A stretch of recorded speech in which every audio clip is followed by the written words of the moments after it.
আড্ডা এলাকায় সমস্ত রোড সকল কিছু এখন জনসমুদ্রে পরিণত।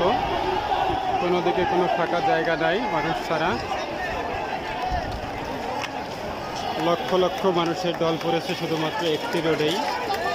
ঢাকা শহরের প্রতিটা রোডে রোডে আজকে একই অবস্থা।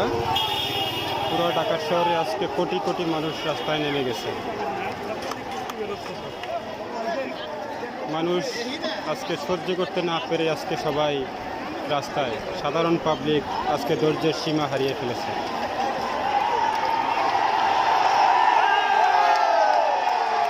1971 সালে দেশ স্বাধীন হয়েছিল না, দেশ স্বাধীন হয়েছে এখন 2024-এ দেশ স্বাধীন হবে।